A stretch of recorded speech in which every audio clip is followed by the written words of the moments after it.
Hello, నేను మీ CS రావు. 10 ఏళ్ల కేసీఆర్ పాలనలో బంగారు తెలంగాణ అనేటువంటి ఒక ముఖ చిత్రాన్ని చూపించారు. కానీ దాని వెనక ఏం జరిగింది అనే దాని మీద విశ్లేషణ చేసుకునే ప్రయత్నం చేద్దాం. ప్రస్తుతం మన దగ్గర సువేర గారు అలియాస్ శంకర వెంకటేశ్వరరావు గారు ఉన్నారు. ఇంటరాక్ట్ అవుతాం. సార్ నమస్తే. నమస్కారం సార్, అందరికీ బయట ఒక చిత్రం కనపడుతుంటుంది. బంగారు తెలంగాణ దిశగా కేసీఆర్ గారు తీసుకెళ్లారు తెలంగాణ అని. దాని వెనక 10 సంవత్సరాల పాటు జరిగినటువంటి అనేక తెరమరుగాయి. అది బయటికి పెట్టడానికి కూడా ఎవరు ధైర్యం చేయట్లా. ఏ స్థాయిలో ఏ విధంగా తెలంగాణని ఆయన తీసుకెళ్ళారు? సామాజిక రాజకీయ ఆర్థిక విధ్వంసం జరిగిపోయిందండి తెలంగాణలో 10 సంవత్సరాలుగా. దానికి కర్త కర్మ క్రియ మనం కల్వకుంట్ల కుటుంబం అని అనుకుంటా అంటే దానికి ఏమాత్రం తగ్గకుండా ఉండే విధంగా హైదరాబాద్ మీడియా, కిరాయి మీడియా అనేది అది ప్రధానమైన పాత్ర పోషించిందండి. ఇప్పుడు ఎక్కడా కూడా మీడియా అనేది ప్రజాహితం కోసం ప్రజాపక్షం నిలబడాలనేది ప్రాథమికమైన సూత్రాలు. ఒక జర్నలిస్ట్గా మీకు తెలియదు, బేసిక్గా చెప్పేది అది. ఎందుకంటే రాజకీయ పార్టీలైనా రాజీ పడవచ్చేమో కానీ మీడియా అనేది రాజీ పడతాను ప్రజల పక్షానే కాదు, పీడిత తాడిత వర్గాల పక్షాన వాళ్ళకి గొంతుగా నిలవాలి, వాయిస్ ఆఫ్ ది పబ్లిక్గా ఉండాలి అనేది ప్రాథమిక సూత్రం. ఇవాళ దురదృష్టవశాత్తు జాతీయ స్థాయిలోనే అంతర్జాతీయ స్థాయిలో ఉన్నా కూడా మనం అవన్నీ అంత స్థాయికి వెళ్ళకపోయినా ఇవాళ హైదరాబాద్లో బేస్గా ఉన్న తెలుగు మీడియా మొత్తం కూడా పూర్తిగా అమ్ముడుపోయింది. 90%, 99 అని కూడా అంటానికి ఆశ్చర్యం కాదు. అవసరార్థం, వాళ్ళ స్వార్థం కోసం, మీడియా యాజమాన్యాల స్వార్థం కోసం వాళ్ళ మీలాంటి నిబద్ధత కలిగిన జర్నలిస్టులు ఇన్వెస్టిగేటివ్ జర్నలిజం స్టోరీలు తీసుకెళ్ళినా కూడా వాటిని టెలికాస్ట్ చేయకపోవడం, ప్రింట్ చేయకుండా ఉద్యోగాలు తీసేసి బెదిరించడం, వాళ్ళకు అనుకూలమైన వార్తలను వాళ్ళంతటా వాళ్ళు వండి వార్పించేటట్టు చేయటం, లేదంటే వాళ్ళకు అనుకూలమైన వాయిస్ వినిపించేటట్టు చర్చలు పెట్టడం, ఎవరైనా ప్రజాహితం కోసం మాట్లాడుతుంటే వాళ్ళని కట్టడి చేసేటట్టు వాళ్ళని చర్చలకు పిలవకుండా ఆపేయటం అనేది ఇది గత 20 సంవత్సరాలుగా మనం చూస్తున్నాం. 20 సంవత్సరాలు ఎందుకంటున్నామంటే ఉద్యమం టైంలో కూడా తెలంగాణ ఉద్యమం పేరుతో జరిగినప్పుడు కూడా ఇటువంటి అసాంఘికమైన కార్యకలాపాలు మీడియా చేసింది అనేది మనకు చారిత్ర రుజువులు ఉన్నాయి కళ్ళ ముందు. వాళ్ళ చెప్పుచేతలో, కల్వకుంట్ల కుటుంబం చెప్పుచేతలోనే చర్చలు నడపటం, ఎవరన్నా ప్రజాహితం కోసం మీది తప్పు అని చర్చిస్తే వాళ్ళ మీద దాడులు చేసి మీడియా సంస్థలు బెదిరించిన సంఘటన మనకు తెలుసు. ఇవన్నీ కూడా మనం చూసాం. ఇప్పుడు ఈ కల్వకుంట్ల కుటుంబం గత 2004 టీఆర్ఎస్ పార్టీ అనేదాన్ని పురుడు పోసిన దగ్గర నుంచి ఉద్యమం ముసుగులో వాళ్ళు చేసిన దోపిడీ, అరాచకం, అసాంఘికం, అరాచకం, వర్ణాతీతం. వాళ్ళు ఏంటంటే ఆ ఉద్యమం పేరుతో అన్నీ నడిచిపోయినా ముసుగేసుకుని అందరినీ బెదిరించడం, ఎక్స్టార్షన్స్ చేయటం అనేది చూసాం. ఇప్పుడు కేసీఆర్ కుటుంబానికి 2004లో ఉన్న ఆస్తులు ఎంత, ఈరోజు ఉన్న ఆస్తులు ఎట్టా వచ్చింది, ఏ వ్యాపారాలు చేస్తే వచ్చింది, వాళ్ళు కష్టపడితే వచ్చింది, ఏ కష్టపడితే 100 ఎకరాలు ఎట్టా వచ్చింది, ఎక్కడ కష్టపడింది అనేది చూపించాలి. ఇప్పుడు వాళ్ళు అందరికీ దేవుళ్ళు పూజలు చేస్తారు. వెంకటేశ్వర స్వామికి, యాదగిరి గుట్ట నరసింహస్వామికి, మన బతుకమ్మకి ఎన్ని చేస్తారు కదా హోమాలు, రాజమాత ఇంకా హోమాలు చేస్తారు కదా. ఆ కుటుంబ సభ్యులందరినీ ఆ దేవుళ్ళ మీద ఒట్టేసి చెప్పమనండి. పూజలు చేయటం కాదుగా, మేము కష్టపడి సంపాదించామని చెప్పడం. ఒక మంత్రి గారు, ఒక ఎమ్మెల్యే గారు అంటారు పాలమ్మినా, పూలమ్మినా, పెరుగమ్మినా అని అంటాడు ఒక ఆయన. పాప ఆయన చెప్పుకుంటాడు, నిజమే ఆయన చేశాడు. ఆయన చేసిన అరాచకాలు అవి తర్వాత సంగతి, ల్యాండ్ గ్రాబింగ్ లైన్ పక్కన పెడితే అటు వీళ్ళు ఏం చేశారో చెప్పాలి కదా. 2004లో వీళ్ళు చేసింది ఏంటి, తెలుగుదేశం పార్టీ పెట్టేటప్పుడు వాళ్ళ కుటుంబం ఉన్న ఆస్తులు ఏంటి, వాళ్ళ నాన్న వ్యాపారాలు చేశాడు, కష్టపడి 20 లక్షల రూపాయలు వచ్చి వచ్చిందని చెప్పి ఒక ఇంటర్వ్యూలో చెప్పింది. అవునవునవును. బుర్జ్ ఖలీఫాలో బిల్డింగ్లు ఎట్టా ఆస్తులు ఎట్టా వస్తాయి, లండన్లో ఆస్తులు ఎట్టా వచ్చినాయి, ఇప్పుడు జూబ్లీ హిల్స్, బంజారా హిల్స్లో పెద్ద పెద్ద ప్యాలెస్లు ఎట్టా వచ్చినాయి. ఇవన్నీ తీసుకుంటే ప్రజాహితం కోసం ఏమైందంటే మాట్లాడినవాళ్ళు ఎవరిని కూడా. అట్లాగే ప్రతిపక్షాలను కూడా బెదిరించి అదిరించి డబ్బులు ఇచ్చి దాంట్లో గెలిచిన వాళ్ళని ప్రజలు ఓట్లు వేస్తే, కాంగ్రెస్కో తెలుగుదేశానికి వేస్తే ఆ పార్టీలను బలవంతంగా లాగేసుకుని మెర్జి చేసేసేయటం, ఆ ప్రతిపక్షం లేకుండా నోరు నొక్కేసేయటం హౌస్లో. ఇది రాజకీయ విధ్వంసం.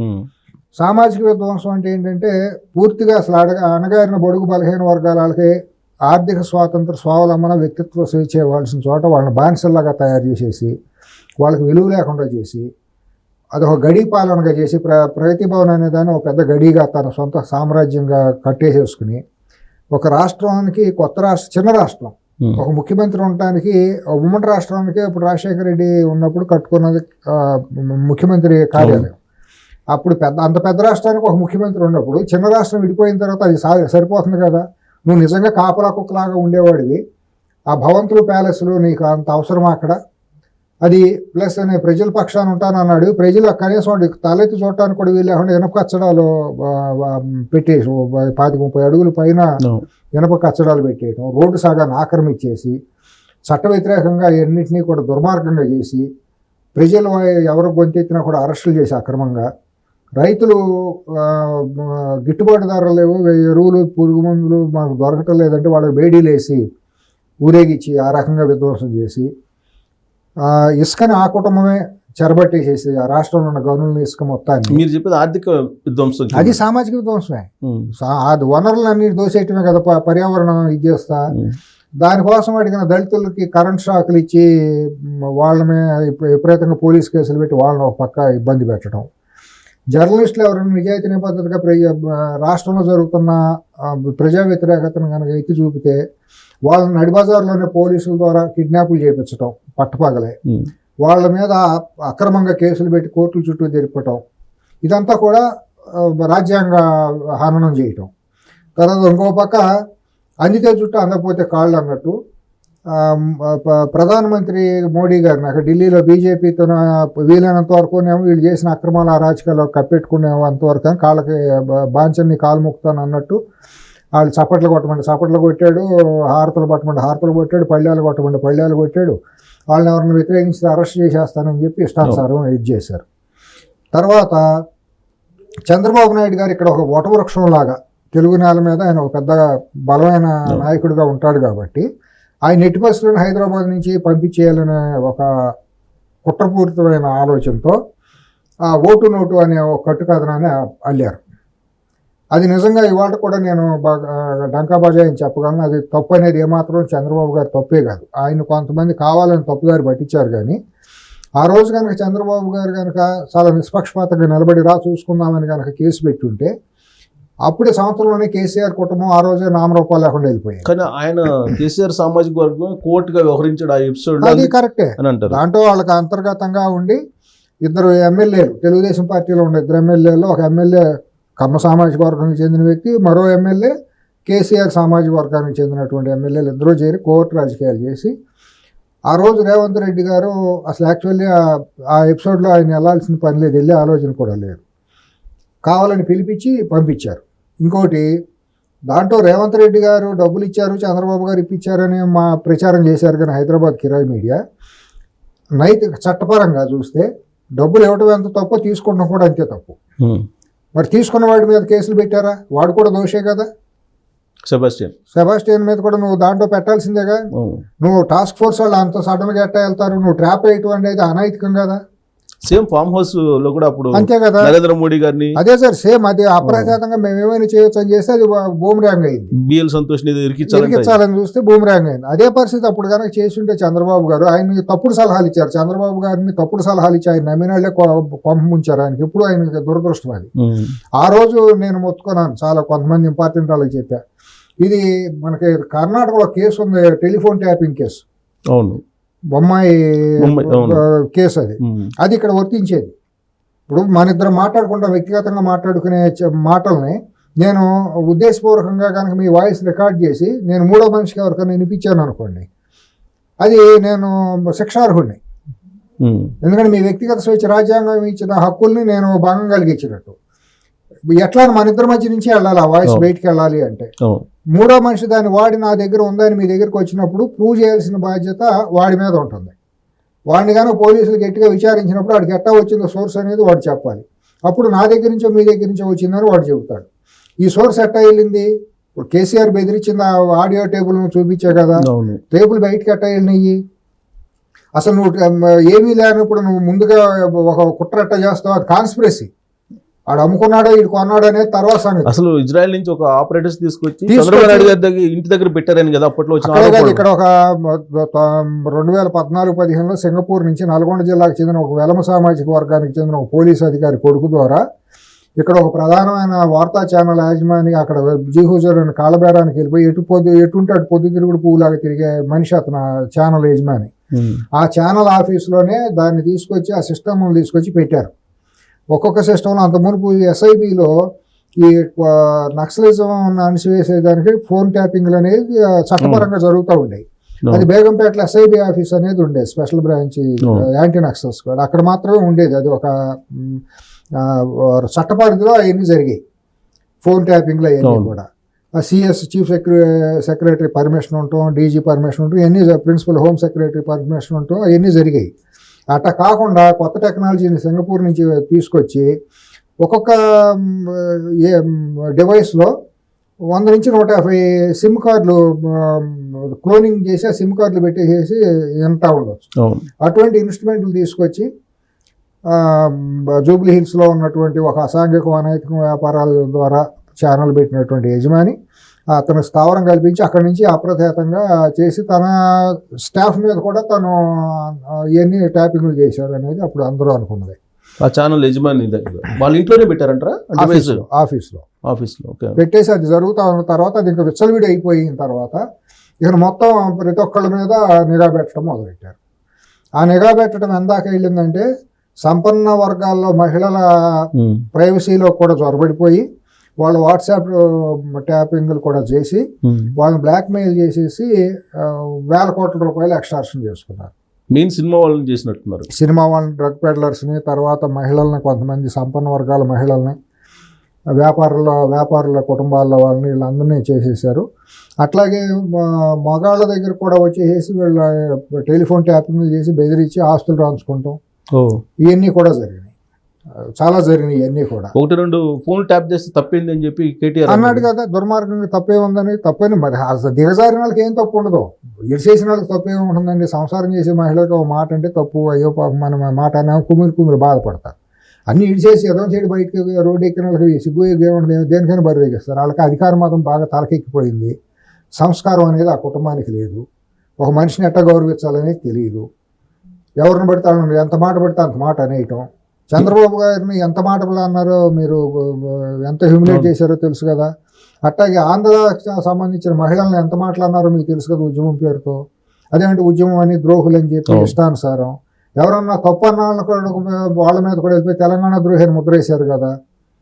ఎవరన్నా తప్పు అని మాట్లాడాలంటే కూడా భయపడే స్థితి తీసుకొచ్చారు కదా. ఇతర పార్టీలను కేసీఆర్ కుటుంబం, కేసీఆర్ మాట్లాడే తప్పు అని అంటే వాళ్ళని భయపడే విధంగా వాళ్ళని కూడా వ్యక్తిత్వాలు ముద్రేశారు కదా. ఇప్పుడు రేవంత్ రెడ్డి గారు లేకపోతే ఇంకా హనుమంతరావు గారు ఎవరో ఒకళ్ళు కాంగ్రెస్ లో చాలా మంది ప్రజాస్వామిక విలువల కోసం పోరాడే వాళ్ళు రెడ్డి సామాజిక వర్గం ఉన్నారు, దళితుల్లో ఉన్నారు, వెలమల్లో ఉన్నారు, గొప్పవాళ్ళు, వ్యక్తిత్వాలు కలిగిన వాళ్ళు. వాళ్ళందరూ తప్పు మొర్రో అన్నా కూడా వాయిస్ బయటకు రానివ్వకుండా చేసేసారు కదా. చేసేసిన తర్వాత 5 ఏళ్ళు అట్లా నిరంకుశంగా దోషేసుకున్నారు. 2018లో మళ్ళీ రాజకీయంగా చంద్రబాబు గారు చేసిన తప్పిదాల వల్ల, ఎత్తుగడలో తప్పు వల్ల 2019లో మళ్ళీ గెలవడం. ఆ ఎలక్షన్లో పెద్ద చీటింగ్ జరిగిందని కదా. చీటింగ్ జరిగింది డెఫినెట్ గా. రాష్ట్ర ఎలక్షన్ కమిషనరే సారీ చెప్పాడు కదా. డేటా ఇవ్వటంలో, డేటా కంపెల్ చేయడంలో లోపాలు జరిగినాయా. ఈవీఎంలు మామిడి తోటల్లో కూడా వెళ్ళిపోయినాయి, రోడ్ల మీద కూడా ఆటోల్లో నుంచి బస్సులో నుంచి మారినాయి అనేది కూడా ఆ రోజు వచ్చింది. 5 లక్షల ఓట్లు మిస్ అయినాయి అని చెప్పి ఆయన సారీ చెప్పాడు. వచ్చింది కదా, సారీ చెప్పాడు. ఓట్లు తీసేసారు. అందుకని 6 నెలల ముందు వెళ్ళిపోయి ఓట్లు తీసేసి ఆ మొత్తాన్ని బయటికి రానివ్వకుండా పోలీసు వాహనాల్లోనే డబ్బులు తరలిచ్చారు. ఆ రోజు ఉన్న అధికారంలో ఉన్న డీజీపీ కూడా సహకరించాడు అనేది పోలీసు వర్గాలే చెప్పినాయి. స్పెషల్ బ్రాంచ్ వెహికల్స్లోనే, పోలీస్ వెహికల్స్లోనూ, హాస్పిటల్ అంబులెన్స్లోనూ డబ్బులు తరలిచ్చారు అనేది, మీడియా వెహికల్స్లో డబ్బులు తరలిచ్చారు అనేది అందరికి బహిరంగ రహస్యం. ఈ రకంగా ఒక విధ్వంసాన్ని సృష్టించేసాడు. రాజకీయంగా, సామాజికంగా ఇది అయిపోయింది. కానీ 2018 ఎలక్షన్ ముందు మీరు గుర్తు చేసుకుంటే డ్రగ్స్ కేసు అని చెప్పి సినిమా వాళ్ళందరినీ పేరెడ్ చేయించారు, పిలిచి వాళ్ళందరూ బ్లాక్మెయిల్ చేసి వాళ్ళని నోరెత్తకుండా ఆపారు. అది దాని దగ్గరకు వద్దాం, అది కూడా మాట్లాడదాం మనం. ఇది అయిపోయిన తర్వాత ఆర్థికంగా ఆర్థిక విధ్వంసం దగ్గరికి వద్దాం. ఈ సామాజిక రాజకీయ విధ్వంసాలు ఈ రకంగా జరిగినాయి. ఆర్థిక విధ్వంసాల్లోకి వస్తే కాళేశ్వరం లాంటి ఉల్బాజీ ప్రాజెక్ట్ని, అంటే ప్రజల కోసం కట్టేది, నీళ్ళు ఉంటే ఒక టెక్నికల్ అనాలిసిస్ చేసుకుని కేంద్ర పర్యావరణం జలవనరుల శాఖ అది అజమాయిషీలో వాళ్ళ ఆధిపత్యంలో వాళ్ళ డిజైన్స్ అప్రూవ్ చేసిన దాని ప్రకారం కట్టడం అనేది సైంటిఫిక్గాను చట్టపరంగా కరెక్ట్. ఇతను కూర్చుని ప్రగతి భవన్లో కూర్చుని, ఫామ్ హౌస్లో కూర్చుని ఇక్కడికి కట్టేయండి, పిల్లర్ పెట్టండి, ఇక్కడ తూము పెట్టండి అని చెప్పి ఇతనే డిజైన్లు ఇచ్చేసేసి కింద సాయిల్ టెస్టింగ్ కూడా చేయకుండా ఆ కోల్ బెల్ట్ ఏరియాలో కింద సాయిల్ అనేది చాలా సెన్సిబుల్గా ఉంటుంది. లేకుండా కోల్ ఉన్న ప్రాంతంలో కోల్ మీద పిల్లర్స్ పైలింగ్ లేకుండా కట్టించేసాడు. అదంతా మొత్తం కొట్టుకుపోయింది. అది యాక్చువల్లీ రాజశేఖర రెడ్డి గారు ఉన్నప్పుడు అది 13,000 కోట్లు, దాన్ని ఎన్హాన్స్ చేసి 25,000-30,000 కోట్లు అంత అప్పుడే పెంచారు. చేవేళ్ళ ఇది ఆ ప్రాజెక్ట్ అప్పుడు 12,000 9,000 నుంచి 12,000 ఉంది అది. అప్పటికి దాన్ని 30,000 40,000 చేయాలనే ప్రణాళికలు చేశారు, అది ఆగిపోయింది. ఇతను వచ్చేసి దుర్మార్గంగా 1,40,00,000 1,40,000 కోట్లు దరిదాపుగా మొత్తాన్ని దుర్వినియోగం చేసేసాడు. చేసి అప్పటి వరకు ఆంధ్ర వాళ్ళు ద్రోహులు దొంగలు అన్న మనిషి, ఆంధ్ర వాళ్ళు దోసుకుంటానికి వచ్చారు అన్న మనిషి 10 ఏళ్ల పాటు తన చుట్టూ పెట్టుకున్న బెనామీలు కానివ్వండి, ఏజెంట్లు కానివ్వండి, అందరూ కూడా ఆంధ్ర వాళ్ళే. ఎవరైతే రాజశేఖర రెడ్డికి బెనామీలుగా ఆత్మలుగా అంతరాత్మలుగా ఉన్నారో వాళ్ళందరూ కూడా అక్కడ చక్రం తిప్పారు.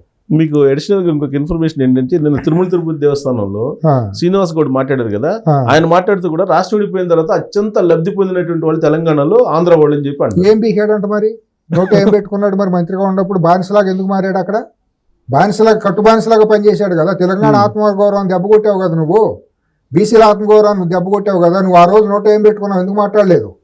ఇవాళ తిరుపతి వెళ్ళి మాట్లాడాల్సిన కర్మ బ్లాక్మెయిల్ చేయటం ఏంటి? ఈ 10 ఏళ్ళు విడిపోయిన తర్వాత ఆంధ్ర వాళ్ళు తెలంగాణలో బాగా లాభపడ్డారు అంటాడు. లాభపడ్డారన్నప్పుడు నువ్వేం పీకావు? నువ్వు అడ్డాకు పడాలి కదా. నువ్వు ఎంతమందికి ఏజెంట్గా పనిచేసావు ఆంధ్ర వాళ్ళకి, రియల్ ఎస్టేట్ వాళ్ళకి? నువ్వు చేసిన బెనామీలు బాగోతాలు చెప్దామా, మాట్లాడుకుందామా? అక్కడ శేరిలింగంపల్లి మున్సిపల్ కమిషనర్, జోనల్ కమిషనర్గా ఒక లేడీ ఆఫీసర్ ద్వారా నువ్వు చేసిన అసాంఘిక కార్యకలాపాలను ప్రత్యేక చర్చ పెట్టుకుందామా? అదేమంటే బీసీ అనే ముసుగేసుకుంటాం, లేకపోతే తెలంగాణ అనే ప్రాంతీయ ముసుగేసుకుంటాం, బెదిరిస్తే భయపడిపోతారా? నువ్వు రెడీ అయితే నీకంటే 10 రెట్లు రౌడీజం చేయగలిగిన వాళ్ళు ఉంటారు హైదరాబాద్లో. అందరూ ఉడతోపులకు చింతకాయలు ఏమో రాలో. డి అనేవాళ్ళు చాలా మంది ఉంటారు, మాటకు మాట అనేవాళ్ళు. ఇప్పుడు మొత్తం మీద బీఆర్ఎస్ పార్టీ వాళ్ళు, ఆ రోజు టీఆర్ఎస్ పార్టీ వాళ్ళు ఆంధ్ర వాళ్ళని బేస్ చేసుకున్నారు. మీకు చెప్తున్నాను కదా, ఆర్థిక విధ్వంసంలో అది దాని కొత్త విశాలమైన సబ్జెక్ట్. ఆర్థిక విధ్వంసం ఏ రకంగా జరిగిందనేది. కాళేశ్వరం ప్రాజెక్ట్ ఎవరు కాంట్రాక్ట్ ఇచ్చాడండి? మెగా ఎక్కడ ఎవరి దగ్గర నుంచి పురుడు పోసుకున్న సంస్థ అండి? రాజశేఖర రెడ్డి హయాంలో పురుడు పోసుకున్నదే కదా. మెగాలో వాటాదారులు ఎవరండి? మెగా పురుడు పోసుకున్నప్పుడు మెగా సంస్థ అనేది చేసినప్పుడు ఇన్ఫ్రాస్ట్రక్చర్ దాంట్లో వాటాదారులు ఎవరు బయటికి తీయమనండి. 2002, 2003, 2004 తర్వాత ఇన్సెప్షన్, లిమిటెడ్ కంపెనీ ఇన్సెప్షన్లో ఆ డేటా మొత్తం బయటికి తీయమని తెలిసిపోతుంది. దాని మీద విచారణ జరిగితే ఎవరుగా ఎక్కువ షేరింగ్ ప్యాటర్న్ ఉందో దాంట్లో ఎవరున్నారు, వాళ్ళు ఎవరికి కేసీఆర్ కుటుంబానికి ఎవరు ఏజెంట్లుగా పనిచేశారు, కేసీఆర్ కుటుంబానికి ఎవరి ద్వారా లబ్ధి జరిగిందని బయటకు వచ్చేస్తుంది కదా. తర్వాత పెద్దిరెడ్డి కుటుంబానికి నువ్వు 800 కోట్ల రూపాయలు కాంట్రాక్ట్ ఇచ్చావు, చెరెడ్డి భాస్కర్ రెడ్డికి 800 కాంట్రాక్ట్ ఇచ్చావు, దాంట్లో సబ్ కాంట్రాక్ట్లు ఇప్పించావు వాళ్ళ ద్వారా. ఏమీ తెలియదు ఏమైనా ఉందా? సత్యంగంపేట రామలింగరాజు కొడుకులే కదా. వాళ్ళు ఏం చెప్తే మీరు ఎక్కడ సంతకం పెట్టమంటే అక్కడ పెట్టారు కదా. వాళ్ళు ఎక్కడ, వాళ్ళు ఆంధ్ర వాళ్ళు కదా. అంటే వాళ్ళ ప్రాపర్టీస్ మొత్తం తీసేసుకున్నారు అంటారా? మొత్తం ఏం జరిగిందో సెటిల్మెంట్ జరిగినాయి కదా, మొత్తం ఆయన కాన్ఫిస్కేట్ చేశారు. ఐఎఫ్ఎస్ ఇప్పుడు మన దీని కింద సత్యం వర్సెస్ మైటాస్ రెండు కూడా ఒకటే సిస్టర్ కన్సర్న్ కదా. ఆ రెండింటిని ఈడీ సిబిఐ వాళ్ళు కాన్ఫిస్కేట్ చేశారు ప్రాపర్టీస్. గోపనపల్లి ప్రాపర్టీస్, సిటీ చుట్టుపక్కల కొన్ని 100 ఎకరాల భూములు ఇచ్చేసేసారు. ఆ కంపెనీ దివాళా దీంట్లోకి వెళ్ళిపోయింది. టెక్ మహీంద్రా తీసేసుకున్నారు. కొన్ని ప్రాపర్టీస్ బయట బెనామీల పేర్లతోనూ రకరకాలుగా అయితే అయిపోయి ఉన్నాయి. అయిపోయినప్పుడు ఆ సత్యం కంప్యూటర్స్ రామలింగరాజు గారి పిల్లలు ఇద్దరు కూడా కేర్ ఆఫ్ ఎక్కడ ఉన్నారు? ప్రగతి భవన్లోనే కదా, కేటీఆర్తోనే కదా ఉంది. ఇంకొక అతను గన్నవరంకి చెందిన శ్రీనివాస్ అనే కుర్రాడు కూడా మరి ఆ టీంలో ఒక మెంబరు. కేటీఆర్ పక్కన ఉండాలి అందరూ ఎవరు? ఆంధ్ర వాళ్ళు, రాజులు, ఆంధ్ర వాళ్ళు ఎక్కువ మంది రాజులు కూడా ఉన్నారు, లేకపోతే సినిమా వాళ్ళు ఉన్నారు. సినిమా వాళ్ళు అసాంఘికమైన వ్యక్తులు ఆంధ్ర వాళ్ళే కదా మరి వాళ్ళందరూ. నువ్వు శాఖ తీరింది సినిమా వాళ్ళ గెస్ట్ హౌస్లోనేగా. ఇప్పుడు మరి మోకిల గెస్ట్ హౌస్ ఎక్కడి నుంచి వచ్చింది? అక్కడే కదా మొత్తం జరిగిన అసాంఘిక కార్యకలాపాలను జరిగినాయి. అక్కడి నుంచే కదా మొత్తం మొదటి నుంచి అలరైంది. అక్కడే కదా, దాని మీదే కదా రేవంత్ రెడ్డి గారు వెళ్ళి డ్రోన్ ఎగరేస్తే తీసుకెళ్ళి అరెస్ట్ చేసింది ఫామ్ హౌస్లో. మరి 111 జీవో అని ఎత్తేసింది నువ్వే కదా. విధ్వంసం చేస్తా, పర్యావరణ విధ్వంసం చేస్తా, దాన్ని అక్కడ వేలాది ఎకరాలు కొనుక్కున్నారు కదా మీరు. 4,000 ఎకరాలు 5,000 ఎకరాలు ఆ కుటుంబం వాళ్ళు. మొత్తం 30,000 ఎకరాలు ఉందని కదా రేవంత్ రెడ్డి ఆరోపిస్తుంది. అవును, 5,000 ఎకరాలు మీకు 111 జీవోలో కోర్ ఏరియాలోనే ఉంది. సో రేవంత్ రెడ్డి చెప్పినట్టు హైదరాబాద్ చుట్టూ 30,000 ఎకరాలు ఈజీగా ఉంది. పైన ఉంటుందండి 30,000. ఓన్లీ కలవకుంట ఫ్యామిలీ లేదంటే only Kalavakunta family Velama batch అని మన పాపం కులాన్ని మొత్తం అక్కడ టార్గెట్ మంది వెలములు అంటున్నారు. 30 మంది వెలములు ఉండ 2 లక్షలు 2.5 లక్షలు ఉండా కూడా వాళ్ళు కూడా 190 మంది కూడా చాలా విఘ్నులు గొప్ప వాళ్ళు చాలా మంది ఉన్నారండి. మాట అంటే పడినాళ్ళు, చాలా పౌరుషంగా ఉండేవాళ్ళు, వ్యక్తిత్వం కలిగిన వాళ్ళు 90% ఉంటారు. ఇటువంటి వాళ్ళు 5% ప్రతి కులంలోనూ ఉంటారు. ఏ కులమో గొప్పది కాదు, ఏ కులం తక్కువ కాదు, అన్నిట్లోనూ మంచి చెడు రెండు వైపులా ఉంటాయి. అట్టా బంధుత్వాలు ఉంటాయి కాబట్టి ఎవరైనా ఇప్పుడు మీరు నేను ఏదైనా గొప్ప పదవిలో ఉన్నాం అనుకోండి, మన బంధుత్వాల పేరుతో మన కులస్తులు ఉంటారు కానీ ఇతర కులస్తులు రారు కదా. దాన్ని మనమే తప్పు అంటానికి వీల్లేదు. కులాల పంచాయతీ కాదు ఇక్కడ. వాళ్ళు చేసింది అరాచకం. ఇతర కులస్తులు కూడా పెట్టుకున్నారు, వాళ్ళు ఏజెంట్లుగా పెట్టుకున్న ఒక ఎమ్మెల్సీ ఇప్పుడు ఊరు బయట కుతుబుల్లాపూర్ దగ్గర ఉండి ఒక ఎమ్మెల్సీ బెనామీ, వరంగల్ జిల్లాకు చెందిన ఒక క్లాస్మేట్ కేటీఆర్ క్లాస్మేట్ ఒక బెనామీ, పేర్లన్నీ తెలుసు కదా. కోకట్పల్లికి చెందిన ఒక మా ఎమ్మెల్సీ బెనామీ. వీళ్ళందరూ బెనామీలు వీళ్ళ పేర్లతోనే వీళ్ళ ద్వారానే కదా వేలాది ఎకరాలు జరిగింది అక్రమంగా బయటకు వచ్చింది. మియాపూర్ ఉందండి, బాచుపల్లి దగ్గర ఏదో బౌరంపేట ఒకటి ఒక భవ్య ఆనంద్ ప్రసాద్ అనే వ్యక్తిని బెదిరించి రాంచుకున్న భూములు 100 ఎకరాలు అంత ఉంది, పెద్ద ల్యాండ్ బ్యాంక్ ఉంది. నయీం కేసు ఏమైందో తెలియదు, దానికుంటే మరి ల్యాండ్ బ్యాంక్ అంత ఉంది ఎంత ఉందని అప్పుడు అవును చెప్పారు. 1000 కోట్లు ఉంది, 1000 కోట్లు ఇంకా చాలా ఉందని. అదేమైంది ఎవరికి తెలియదు. అవి కాకుండా ఈ ధరణి పేరుతో, ధరణి పోర్టల్ పేరుతో రికార్డులు ఎత్తేసేసి గవర్నమెంట్ భూములన్నీ ప్రైవేట్ భూములుగా రాన్ చేసుకుని వేరే పేర్ల మీద ట్రాన్స్ఫర్ అయినాయి. ఇప్పుడు అదే కదా ధరణి కుంభకోణం ఇవాళ అసెంబ్లీలో కూడా చర్చ నడిచింది. దాని ద్వారా మీకు నిజాం నవాబు టైంలో ఉన్న భూములన్నీ గవర్నమెంట్ రిజిస్టర్లో ఈ సర్కారీ భూములుగాను పడావు అని చెప్పి రకరకాల క్లాసిఫికేషన్లో ఈనామ్ ల్యాండ్స్గా, యావాక్యూ ప్రాపర్టీస్ అని రకరకాల క్లాసిఫికేషన్లో చేరిపోయింది. ఆ భూములన్నిటికీ సడన్గా యాజమాన్యం హక్కులు మారిపోయాయి. అది ఎక్కడ దాకా వెళ్ళిందంటే ఇప్పుడు వీళ్ళు బీఆర్ఎస్ పార్టీ మహారాష్ట్రలో పెడతానికి కారణం ఏంటంటే జాతీయ స్థాయిలో నిజాం నవాబు భూములు మహారాష్ట్రలో నాందేడు ఆ జిల్లాల్లోనూ, తర్వాత కర్ణాటకలో ప్రాంతంలో కూడా అప్పుడు డక్కన్ నైజాం స్టేట్ అప్పుడు అక్కడ దాకా వ్యాపించి ఉన్నాయి. వీళ్ళకి మొత్తం ఆ గుట్ట అంతా తెలుసు. నిజాం కేసు వాళ్ళు కూడా నడుస్తుంది కదా, తేలకుండా అపరిష్కృతంగా ఉంది కదా. ఆ రికార్డులన్నీ దాని మీద వీళ్ళు పెద్ద స్టడీ చేస్తే పెద్ద ల్యాండ్ బ్యాంక్ ఉంది. ఆ ల్యాండ్ బ్యాంక్ మీద వీళ్ళు కన్నేసి ధరణి పేరుతో మొత్తం ఆ ల్యాండ్ బ్యాంక్ వ్యవహారాలన్నీ మార్చేసారు. ఇంకొక సామాజిక విధ్వంసంలో ఇంకొక కోణం ఏంటంటే ధరణి తీసుకురావడంలో 1954 ఈ ఆంధ్ర రాష్ట్రం విడిపోయి 55 ఈ టైంలో తెలంగాణ ఆంధ్ర కలిసిన తర్వాత నక్సలిజం అనేది కొద్దిగా పెరగటం, తర్వాత ఈ సాయుధ పోరాటం జరిగిన తర్వాత ఎక్కువగా అక్కడ వర్గ పోరాటానికి ఒత్తిడికి గురైన వాళ్ళు రెడ్డి వెలమ కమ్యూనిటీలు తెలంగాణ నేపథ్యంలో. వాళ్ళందరూ ఏమైపోయినాయి అంటే కొంతమంది ఏమయ్యారంటే అక్కడ పనిచేసే వాళ్ళకి రైతులు, బీసీలు, ఎస్సీలు అందరికీ కూడా ఓవరాల్గా వెరబల్గా ఇదిగోరా నువ్వు 10 ఎకరాలు చేసేసుకుని 10 ఎకరాలు పండించుకోమని ఇచ్చారు. కొంతమంది ఊరిని చిన్న తెల్ల పేపర్ మీద కూడా రాసేసి ఇచ్చేసారు విలువలకు కట్టుబడి. నీ దగ్గర 10 ఏళ్ళు తీసుకున్నాను, ఇదిగో 100 ఎకరాలు ఇచ్చేస్తానని చెప్పి రాసుకున్నారు. దానికే సాదా బైనామా అని ఇప్పుడు కొత్తగా ఇక్కడ వెలుగులోకి వచ్చేది. అట్లా చాలామంది ఏం చేశారంటే ఇల్లిటరసీ మూలాన్ని ఇక్కడ అప్పుడు అక్షరాస్యత లేదు, నిజాం నవాబు కింద తొక్కిడికి గురవటం మూలాన ఇక్కడ అక్షరాస్యత లేకపోవటం, వెనకబడతాను విపరీతంగా ఉండటం మూలాన రెవెన్యూ రికార్డ్స్ గురించి పెద్ద అవగాహన లేదు రైతులకు కానీ సామాన్య జనానికి. అందుకని ఏంటంటే చాలామందికి ఆ పోషణ కాలంలోనే ఉండేది బేరయ్య, మల్లయ్య, ఎల్లయ్య అది ఇది అని చెప్పి అన్ని వర్గాలలో రాయించుకున్నారు. యాజమాన్యం కింద ఆ పేరు మార్చుకోవాలి. యాజమాన్యం కింద మారాలి అంటే సాదా పైన రిజిస్టర్ చేసుకుని అక్కడికి వెళ్ళేది అంతా రెవెన్యూ రికార్డులో మార్చుకుంటేనే జరిగేది. ఇది ఒక రకంగా జరుగుతుందని ఎన్టీ రామారావు గారు వచ్చి ఏం చేశారంటే పటేల్ పట్వారీ వ్యవస్థ రద్దు చేసినప్పుడు ఆ రికార్డ్ ట్యాంపరింగ్లు ఎక్కువ జరిగినాయి. అప్పుడు ఇంకా పూర్తిగా కంట్రోల్లోకి రాలా. అప్పటి నుంచి అపరిష్కృతంగానే ఉంది. వీళ్ళు పొజిషన్లో కాస్త అంటాం, వీళ్ళు వ్యవసాయం చేసుకుంటానే ఉన్నారు. ఎకరం 2 ఎకరాలు పొజిషన్లో ఉండి వ్యవసాయం చేసుకుంటున్నారు బీసీలు, ఎస్సీలు వీళ్ళందరూ కూడా. ఈ ధరణి పెట్టి ఏం చేశారంటే తాత ముత్తాతల నాటి ఉన్న భూములన్నీ కూడా ఈ పొజిషన్ కాలం తీసేశారు. ఎవరు పొజిషన్లో ఉన్నారనేది తీసేశారు. ఓన్లీ యజమాని పేరే రావటం మొదలెట్టారు. యజమాని పేరు ఎప్పుడైతే రావటం ఉంచారో పాత అపరిష్కృతంగా ఉన్న పేర్లు ఇప్పుడు వచ్చేసేసినాయి. వెలమారెడ్డి భూస్వామి వర్గాలకి మళ్ళీ వెలములు ఓన్ అయిపోయాయి. 100,000 ఎకరాలు ఒక్కొక్క కుటుంబాలకు వెళ్ళిపోయినాయి. దానికి లీగలైజ్గా ఏం చేశారంటే వ్యూహాత్మకంగా ఈ రైతు బంధు అనేది వేయటం మొదలెట్టారు. రైతు బంధు అనేది ఎప్పుడైతే వేయటం మొదలెట్టారో కోర్టుకి కనుక సివిల్ కోర్టు కనుక మనం పొజిషన్ ప్రూవ్ చేసుకోవాలని కనుక పొజిషన్లో ఉన్న పేదాడు వెళ్తే కాలం లేదు, పహానీలు చూపించాలంటే పొజిషన్ కాలం లేదు. అవతల రైతు ఏం చేస్తాడంటే నేను పొజిషన్లో ఉన్నానండి, నాకు ధరని నాకు రైతు బంధు కూడా పడుతుందంటే నువ్వు వ్యవసాయం చేస్తేనే కదా రైతు బంధు పడేది అనేది ఒక బేస్. గవర్నమెంట్ నుంచి వచ్చింది కాబట్టి రైతు ప్రభుత్వ భూములకి అటవీ భూములకు కూడా రైతు బంధు వచ్చేసింది. కొండలకి గుట్లకి వ్యవసాయానికి పనికిరాని భూములు కూడా రైతు బంధు వేశాడు. ఆ రకంగా ఆర్థిక విధ్వంసం అది ఒక భాగం అయిపోయింది. ఈ మిషన్ భగీరథ పేరుతో వేల కోట్ల రూపాయలు దోపిడీ జరిగిపోయింది, అది మెగా ఇచ్చిందే. మిషన్ కాకతీయ పేరుతో చెరువులతో పూడికి తీసింది 25% అయితే 75% ఫండ్స్ దుర్వినియోగం అయిపోయింది. తర్వాత ఈ సెక్రటరియట్లు కట్టడం ఇదని నామినల్, ఈ ప్రగతి భవన్లో సెక్రటరియట్లు కట్టడం, విద్యుత్ ఒప్పందాలు వేల కోట్ల రూపాయలు. తర్వాత ప్రతిదీ మన పచ్చదనం అని చెప్పి అటవీ మొక్కల పెంపకంలో అది పంపిణీ చేసినంత ఆంధ్ర నుంచి వచ్చిన నర్సరీలు కంపెనీలు వాళ్ళే, దాన్ని సబ్ ఏజెంట్లు వాళ్ళందరూ కూడా బినామీలు వీళ్ళు ఏజెంట్లే.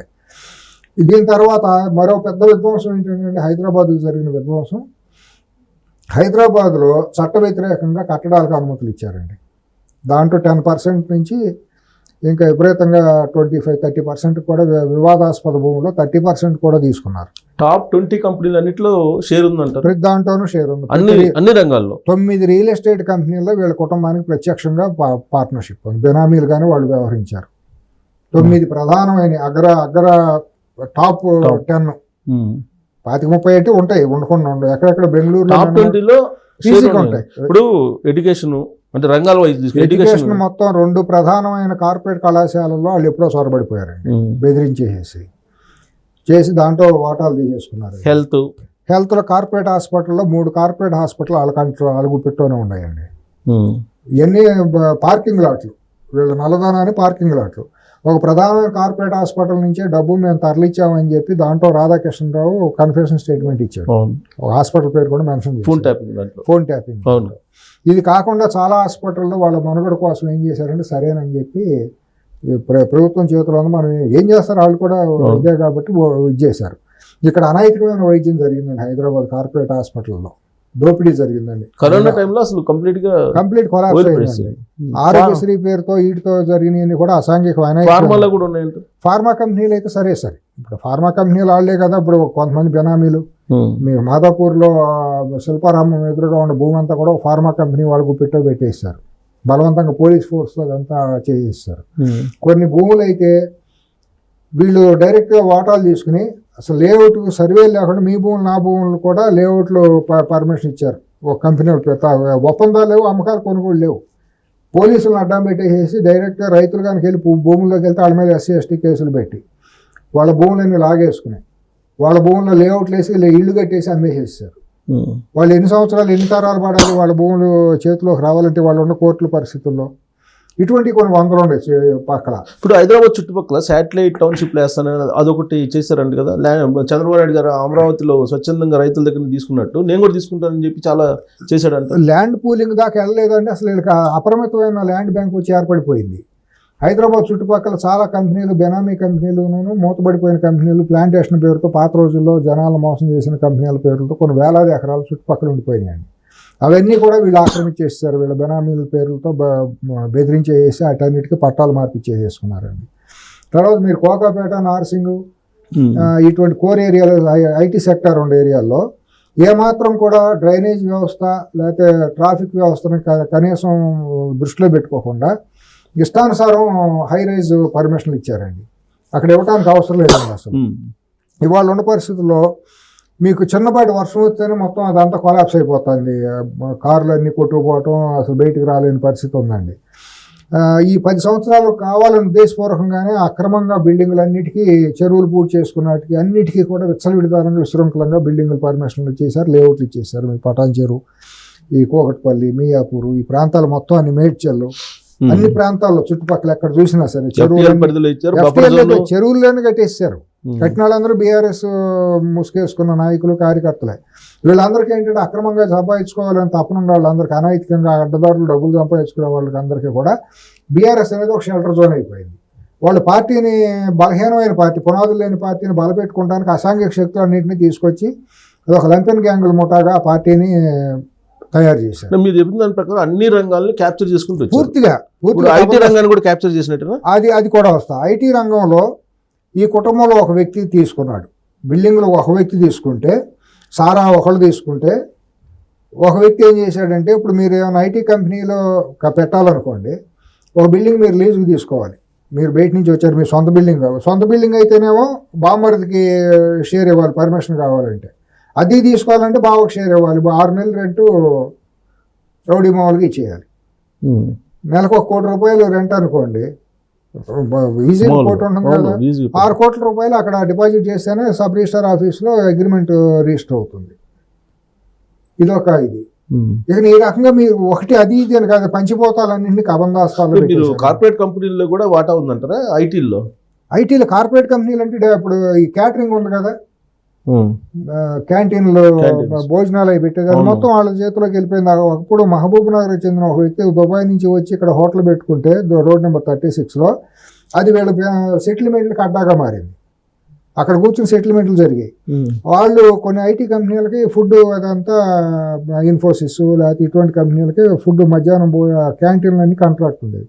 దాన్ని మొత్తం నిదానంగా చేరిపోయి మొత్తానికి చేసేసి ఆ క్యాటరింగ్, ప్రధానమైన కార్పొరేట్ కంపెనీల్లో క్యాటరింగ్ అది చాలా పెద్ద బిజినెస్, కొన్ని 100 కోట్ల రూపాయలు. సో టీ హబ్ అనేది ఒకటి కట్టాము, అది చెప్తున్నారు, దాంట్లో కూడా అదేనా? అది టీ హబ్ కూడా తన బెనామీలు కొంతమంది సోషల్ మీడియా ఇన్ఛార్జీలుగా ఉండాళ్ళు, వీళ్ళందరినీ పెట్టి వాళ్ళ ద్వారా అది ఒకటి జరిగిపోయింది.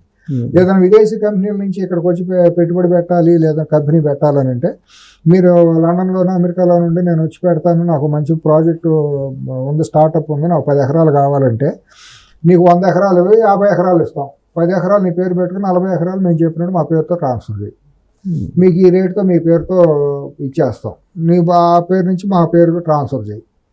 ఈ రకమైన ఇది.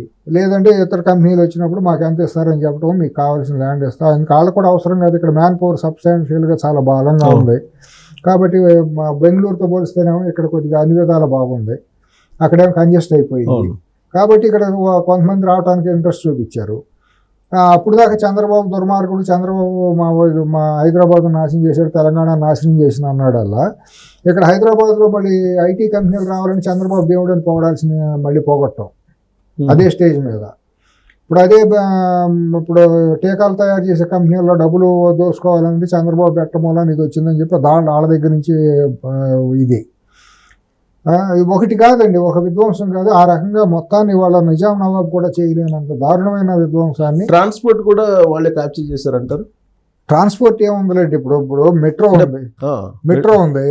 మెట్రోని రాజశేఖర రెడ్డి మొదలెట్టినప్పుడు మాకు చారిత్రక సంపదలను చార్మినార్కి పునాదులు కదిలిపోతాయి, అసెంబ్లీ పునాదులు కదిలిపోతాయి, ఆ వైబ్రేషన్కి అన్ని కదిలిపోతాయి. బేగం బజార్లో ధర్నా చేసింది కదా, 5 years పాటు మళ్ళీ రాగానే వాళ్ళ దగ్గర నుంచి ముడుపులు తీసుకుంది, మళ్ళీ ఎక్కడ గప్షిప్ అయిపోయారు. మళ్ళీ వాళ్ళు అనుకున్న పాత రూట్లోనే మెట్రో వెళ్ళిపోయింది.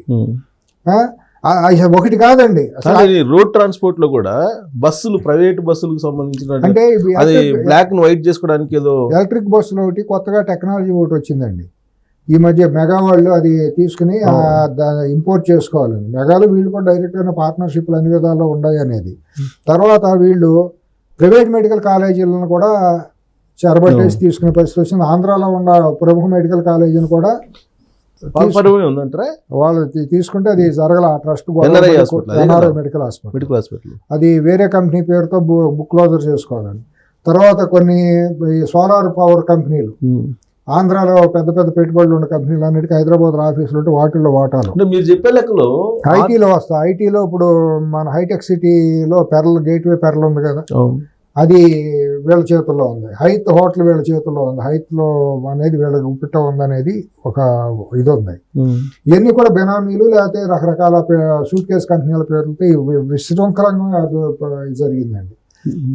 ఇప్పుడు రేవంత్ రెడ్డి చెప్పేది 30,000 ఎకరాల భూమి 1,00,000 కోట్లు అని అంటున్నారు.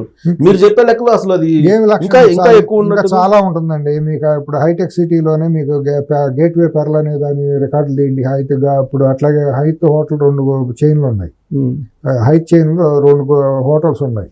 ఆ 2 హోటల్స్ ఎక్కడ చేతులు మారినాయి బయటికి తీయండి. ఇవన్నీ ఏంది విశృంఖలత్వం అండి. అదాని అంబానీ ఇద్దరు కలిపితే అంత ఉంటుంది ఇంత అదానీ అంబానీ అంత లేకపోయినా ఇవాళ భారతదేశంలో ఉన్న అత్యంత సంపన్నమైన రాజకీయ నాయకుల కుటుంబాల్లో టాప్ 5లో ఒక కుటుంబం ఇది 100%. వాళ్ళకి ఏమీ లేదు. వైఎస్ రాజశేఖర రెడ్డిని రోల్ మోడల్గా తీసుకున్నారు. 5 ఏళ్లలో ఎట్టా చేయొచ్చో కుటుంబం నేర్పింది. దాని అడుగుజాడలో నడిచారు. వీళ్ళు ఇంకా దాన్ని 10 రెట్లు చేసుకున్నారు. ఒక పెద్ద కామధేనువు లాంటి హైదరాబాద్ నగరం వాళ్ళ గుప్పిట్లో ఉంది. భయపెట్టి జనాలను నోరెత్తేయకుండా మీడియాని టోటల్గా కంట్రోల్ చేసి కొనేసుకున్నారు సంస్థలన్నింటినీ. స్పైన్లెస్ వాళ్ళందరూ మీడియాలో ఎవరికాళ్ళే సరెండర్ అయిపోయారు. ఇప్పుడు మీరు చెప్తున్న దాని ప్రకారం 10 years విధ్వంసం రాజకీయంగా, సామాజికంగా, ఆర్థికంగా ఇలా జరిగితే ఇవాళకి కూడా కేసీఆర్ తెలంగాణ పిత అంటారు. మరి ఎవరు అనరండి? వాళ్ళు అనుకుంటే మా కుటుంబంలో పార్టీలో ఉండే అసాంఘిక శక్తులు అంటమే కానీ తెలంగాణ సామాన్య ప్రజలందరికీ గుర్తెరిగారండి. ఉద్యమంలో చేసిన వాళ్ళు, ఉద్యమకారులు, లెక్చరర్లు, టీచర్లు వీళ్ళందరూ కూడా కళ్ళనీళ్ళ పర్యంతమయ్యారు. నేను కళ్ళతో చూశానండి. నేను ప్రత్యక్షంగా ఉద్యమంలో పనిచేసిన వాళ్ళందరితో కూడా, నేను కోదండరామ్ గారు ఇటువంటి వాళ్ళందరితో నాకు పరిచయాలు ఉన్నాయి. అవి కాకుండా నేను చాలా ఇంకా జేఏసీలో పనిచేసిన teachers, lecturers, private college lecturers, ఎన్జిఓలు వీళ్ళందరితో కొద్దిగా నాకు స్నేహాలు ఉండటం వల్ల నేను కరీంనగర్, నిజామాబాద్, వరంగల్, హైదరాబాద్ ప్రాంతాల వాళ్ళందరితో మాట్లాడానండి. వాళ్ళందరూ పశ్చాత్తాపడే పరిస్థితికి వచ్చారు. మేము సమాజాన్ని ద్రోహం చేశాము, తెలంగాణ సమాజాన్ని విధ్వంసం చేయడంలో మేము భాగమైనందుకు కళ్ళనీళ్ళ పర్యంతాడు. గంగాధర్ అనే ఒక మిత్రుడు నాకు కళ్ళలో నీళ్లు పెట్టుకుని కన్నీరు పెట్టాడు. మేము ఎందుకు చేసాము, పొరపాటు అయిందన్న, ఇటువంటి విశృంఖలత్వం దొరుకుతుంది, మేము ఊహించలేకపోయాము, ఇటువంటి దుర్మార్గుల చేతుల్లో తెలంగాణ పడుతుందని అని అంత పశ్చాత్తాపడే పరిస్థితి. 23 ఎన్నికల ముందు అలాంటి సిచ్యువేషన్ ఉంది. కానీ ఇప్పుడు 23 డిసెంబర్ నుంచి కాంగ్రెస్ పార్టీ ప్రభుత్వం వచ్చిన తర్వాత ఇప్పుడు కేసీఆర్ అధికారంలో లేకపోవడం వల్ల తమ నష్టపోయామనే ఫీలింగ్లు ప్రజలు ఉన్నారు అనేది బీఆర్ఎస్ పార్టీ వాళ్ళు అంటారండి. వాళ్ళ 10 సంవత్సరాల పాటు ఏ స్వేచ్ఛ స్వాతంత్రాలు ఎక్కడా లేవండి ప్రజల్లో. పోలీసుల ద్వారా, వీళ్ళ ద్వారా, పార్టీలో ఉన్న కేడర్ ద్వారా భయపెట్టేస్తే సమాజం మొత్తాన్ని ఒక మాఫియా ముఠా కింద చేసుకొచ్చారండి.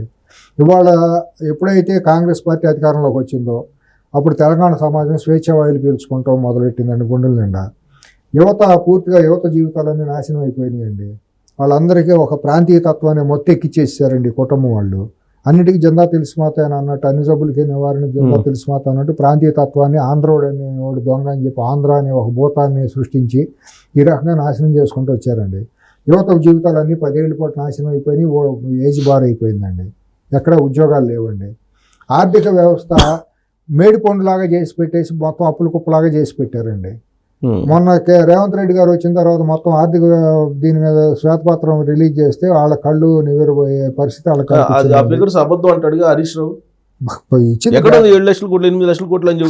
శ్వేతపత్రం అది అధికార పత్రం కదా. నీకు ఇంగిత జ్ఞానం ఉంటే రా, నువ్వు నోరేసుకు పట్టడం కాదు, వెయ్యారు మాటలు మాట్లాడటం కాదు. నోరుంది కదా అని చెప్పి మాయ మాటలు మేనమావ మించినాడు మేనల్లుడు. కాబట్టి అసాంఘికంగా అది ఒక అసాంఘిక శక్తి ఏముంది, పిలుపుడిదే తెలుగు ఏమైనా చేసింది అన్నట్టు ఆ నోరు ముందు ఎవరో నోరెత్తేవాళ్ళు లేక ఇక్కడ కిరాయి మీడియా అమ్ముడుపోవటం మూలాన వాయిస్ అనేది ప్రజాహితం కోసం, ప్రజల కోసం మాట్లాడేవాళ్ళు కోదండరామ్ గారు లాంటి వాళ్ళు కూడా ఏమీ చేయలేని పరిస్థితిలోకి వెళ్ళిపోయారు. నిస్వార్థ గద్దర్ గారు లాంటి వాళ్ళు కూడా ఏమీ మాట్లాడలేని పరిస్థితి. ఇంట్లో నుంచి లాక్కొచ్చారు కదా. ప్రజాకాలంగా ఉన్నటువంటి గద్దర్ గారికి కూడా అవమానం జరిగింది కదా. పోలీసులు వెళ్ళి తలుపులు బాలగొట్టారు కదా కోదండరామ్ గారి మీద పడి. ఎందుకంటే దుర్మార్గం ఉంది. కోదండరామ్ అనే వ్యక్తి లేకపోతే ఉద్యమం ఉందా? మరి జయశంకర్ గారికి జరిగిన అవమానాలు తెలంగాణ ప్రజలకు తెలియదా ఏ రకంగా అవమానం జరిగింది అనేది? ఇవన్నీ తెలియదు ఏం కాదు. మళ్ళీ నువ్వు నమ్మిన స్వాములు ఎవరిద్దరో, నువ్వు పూజలు చేయించే స్వాములు ఎవరు? ఆంధ్ర స్వాములేగా. అవి కూడా ఆంధ్ర వాళ్ళే. జిఆర్ స్వామి, స్వరూపానందలో. మరి ఇవన్నీ పెట్టుకుని ఇంకా నువ్వు అస్తిత్వం, తెలంగాణ అస్తిత్వం ఎక్కడ? నువ్వు దోసుకుంది నీ బెనామీలు, నీ పార్కింగ్ లాట్లు అన్నీ కూడా ఆంధ్ర వాళ్ళయ్యా. నువ్వు నీకు చార్టెడ్ అకౌంటెంట్ బుచ్చిబాబు ఎక్కడాడు? లిక్కర్ కుంభకోణంలో కవిత కేసులో బుచ్చిబాబుని అరెస్ట్ చేస్తే బుచ్చిబాబు ఎక్కడాడు?